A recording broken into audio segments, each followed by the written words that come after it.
আসসালামু আলাইকুম দর্শক, জনতার মতামত অনুষ্ঠানে আপনাদেরকে আমন্ত্রণ জানাচ্ছি। আমি মোস্তফা ফিরোজ। একটা প্রশ্ন আপনাদের কাছে রেখেছিলাম যে লন্ডনে জামাত এবং বিএনপির শীর্ষ নেতাদের বৈঠক হয়েছে। জামাত নেতারা দেখা করেছেন বিএনপির চেয়ারপারসন বেগম খালেদা জিয়া এবং দলের ভারপ্রাপ্ত চেয়ারম্যান তারেক রহমানের সঙ্গে। সেই বৈঠকের একটা রাজনৈতিক মেরুকরণ বা সমীকরণ হচ্ছে কিনা তা নিয়ে জল্পনা কল্পনা, বিশেষ করে আগামী নির্বাচনে বিএনপি এবং জামাত জোটবদ্ধ হয়ে নির্বাচন করবে কিনা, তেমন একটি প্রশ্ন রেখেছিলাম। আমি একটু প্রশ্নটা আপনাদেরকে আবার একটু দেখাই, তারপরে আলোচনায় আসি। আসসালামু আলাইকুম দর্শক, জনতার মতামত অনুষ্ঠানে আপনাদেরকে আমন্ত্রণ জানাচ্ছি। এই পর্বে আপনাদের কাছে জানতে চাই, লন্ডনে বেগম খালেদা জিয়া এবং তারেক রহমানের সঙ্গে জামাতের শীর্ষ নেতৃবৃন্দের বৈঠক হয়েছে। এই বৈঠকের প্রেক্ষিতে আপনার কাছে কি মনে হয় যে আগামী নির্বাচনে বিএনপি এবং জামাত একজোট হয়ে নির্বাচন করবে? মতামত দেবেন। আপনার মতামত নিয়ে আগামীকাল আমি হাজির হব। দর্শক, এই মতামতে আপনারা 901 জন মতামতে অংশ নিয়েছেন। তার মধ্যে দেখা যাচ্ছে জোট হওয়ার পক্ষে মাত্র 5.5% জোটের পক্ষে মতামত দিয়েছেন, আর বিপক্ষে অধিকাংশই। তার মানে জোট হয়ে নির্বাচন হোক, এটা অধিকাংশই চায় না। আমি পক্ষে কেন তার কয়েকটা আমি আপনাদেরকে শোনাই। সোহেল রানা, জামাত বিএনপি জোট করতে হলে বেগম খালেদা জিয়াকে দলের হাল ধরতে হবে এবং দেশে থাকা কিছু নেতাকে দল থেকে বহিষ্কার করতে হবে, তবেই সম্ভব। আব্দুর রাজ্জাক বলছেন, যদি বিএনপি দেশের ভালো চায় তাহলে সবাই একজোট হয়ে নির্বাচন করে জাতীয় সরকার গঠন করতে হবে, তা না হলে করবে না। রহমান লিখছেন, যদি আওয়ামী লীগ মাঠে থাকে এবং নির্বাচনের সুযোগ পায় তাহলে অবশ্যই বিএনপি জামাত নির্বাচনী জোট হবে বলে মনে হয়। মিনহাজউদ্দিন মিনু লিখছেন, আমার ব্যক্তিগত মতামত অবশ্যই বিএনপি জামাত জোট হবে, নয়তো জামাত বিপদে পড়ে যাবে। কারণ কওমি অঙ্গন কখনো জামাত শিবিরকে মেনে নেবে না। জামাত শিবির বুঝতে পারছে বিএনপি ছাড়া জামাত জিরো।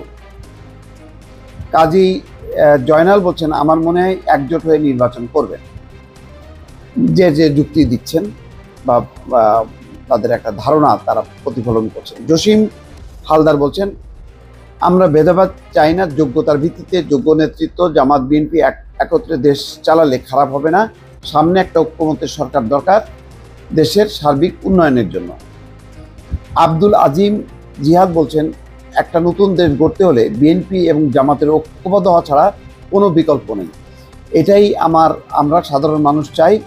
আরও ইসলামিক দলগুলো আছে, আশা করি তারা ঐক্যবদ্ধ আগামী বাংলাদেশ গড়ায় তারা ভূমিকা রাখবেন, দিনের জন্য কাজ করবেন ইনশাল্লাহ। আচ্ছা, মুস্তাফিজ কি বলছেন? মুস্তাফিজ বলছেন, জোটবদ্ধ থাকলে 15 বছর থাকতে পারবে, আলাদা হলে 5 বছর চলবে। এইটা একটা যুক্তি দিচ্ছে, ভালোই, খারাপ না। আর জোটের বিপক্ষে অনেকেই বলেছেন। হাসিম বলেছেন, আমার মতামত জোটবদ্ধ না হয়ে জামাত এককভাবে 300 আসনের নির্বাচন করা উচিত। ইউসুফ মোহাম্মদ বলছেন, তাহলে জামাত আবার ভুল করবে, এইবার ভুল করলে মানুষ সিদ্ধান্ত পাল্টাইতে ভুল করবে না। জাহাঙ্গীর আলম টিপু বলছেন, ভাই আসসালামু আলাইকুম, রাজনৈতিক আলোচনা হতে পারে কিন্তু একজোটে নির্বাচন হবে না।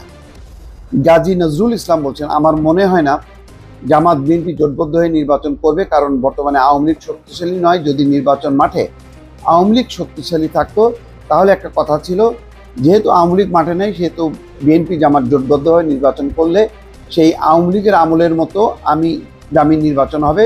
তবে আওয়ামী লীগ যদি নির্বাচনে অংশগ্রহণ করে তখন সকল দল আলাদা আলাদাভাবে নির্বাচন করলে একটা সরকার গঠন করা যেতে পারে।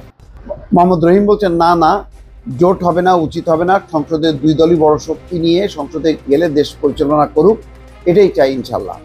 মোহাম্মদ শহীদুল ইসলাম বলছেন, বিএনপি জামাত একসাথে ইলেকশন করলে সেই আওয়ামী লীগের মতোই হবে। বিএনপি জামাত আলাদাভাবে ইলেকশন করাই উচিত, তাতে শক্তিশালী একটা বিরোধী দল থাকবে, আর এটাই হওয়া উচিত।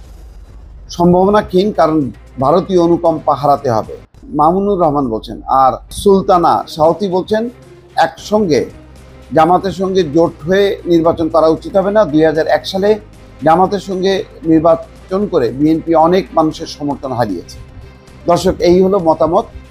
তবে এটা একেবারেই প্রাথমিক বিষয়।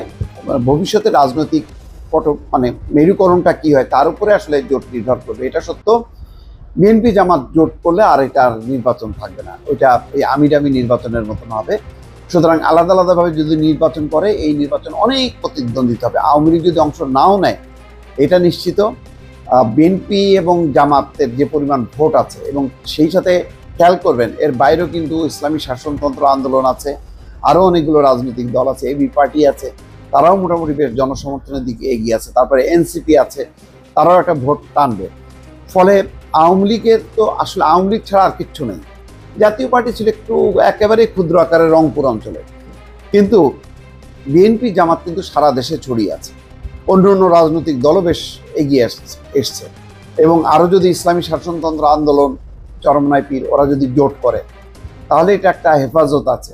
তারা একটা জমজমাট নির্বাচন হবে অন্তত, এটা মানে নিশ্চিতভাবে বলা যায় যে আওয়ামী লীগের মতন ভোটবিহীন হবে না, জমজমাট নির্বাচন হবে, সেই দিকে হয়তো যাবে। এখনও হয়তো বিএনপি জামাত যেটা আলোচনা করছে, আমার যেটা ধারণা, লন্ডনে যেটা আলোচনা হয়ে থাকতে পারে, সেটা হলো নির্বাচনটা হওয়া দরকার। এখন বিএনপি বলছে ডিসেম্বরের মধ্যে সেই চাপটা রাখলো। সেই চাপটা যদি রাখে তাহলে হয়তো ফেব্রুয়ারি মার্চের দিকে হবে, সেটার ইঙ্গিত কিন্তু আবার জামাত দিয়েছে। তারা বলছে তারা রমজানের আগে, তাহলে রমজানের আগে নির্বাচন হলে ফেব্রুয়ারি মার্চের বাইরে যাবে না, এবং সেই দিকেই হয়তো যাবে শেষ পর্যন্ত।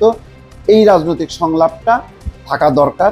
বিএনপি বা জামাত যতই সরকার এবং বিরোধী দল হোক না কেন ভবিষ্যতে, কিন্তু তাদের মধ্যে একটা সংযোগ থাকা দরকার। এটা যে কোনো পর্যায়ে গণতান্ত্রিক রাজনীতিতে সরকার এবং বিরোধী দল মানে এই না যে এক পক্ষ আরেক পক্ষকে নিশ্চিহ্ন করা, এক পক্ষের সঙ্গে আরেক পক্ষের মুখ দেখা দেখি বন্ধ হওয়া।